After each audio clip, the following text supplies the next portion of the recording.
Kunting kalaman lang po mga troubleshooters sa mga nalilito pa dyan kung paano ikabit itong kapasitor, kung saang wire dito ikakabit itong kapasitor, ay ipakita ko sa inyo kung paano ito i-connect, lalo na pag meron kayong bagong motor tapos hindi niyo alam kung paano siya i-connect. So mayroon naman itong guide mga troubleshooters.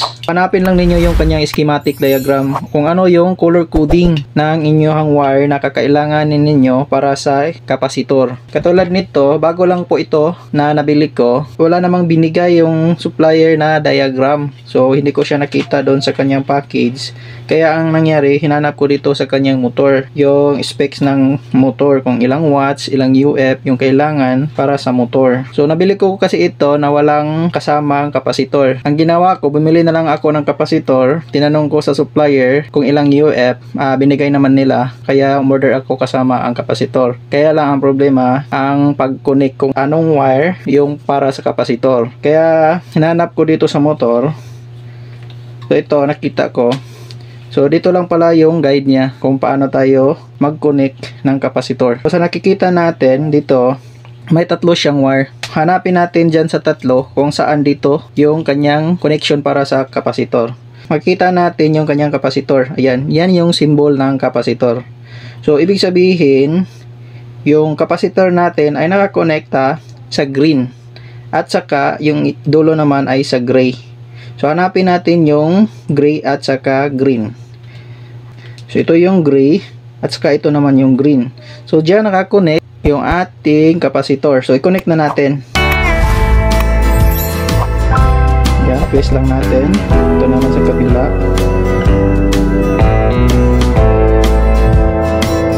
Siya nga pala mga troubleshooters, itong kapasitor na ito ay wala siyang polarity. So walang problema kung magkabaliktad siya. So ayan, na-connect na natin.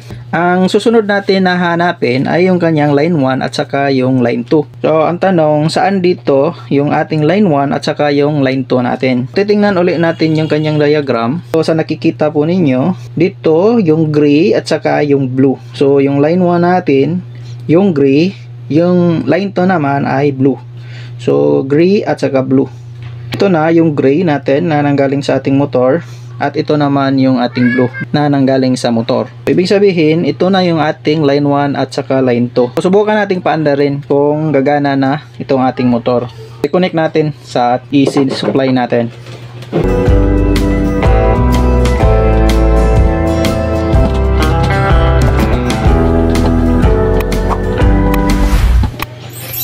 Ayan, na-connect na. So, subukan na nating paandarin. So, paandarin na natin. Ayun. Ayun. Ayun. Gumagana na siya. Ayun. Ayan.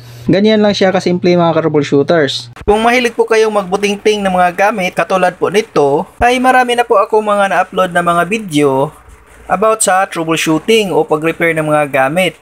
Meron din po akong video na nag-repair ako ng electric drill at saka ng grinder at ng iba pa. So ilagay ko na lang po yung link dyan po sa description box para mapanood na po ninyo. So kung bago pa po kayo sa aking YouTube channel, ay pindutin nyo na po ang subscribe button at i-hit po ang notification bell para po magiging updated po kayo sa susunod ko pang mga video.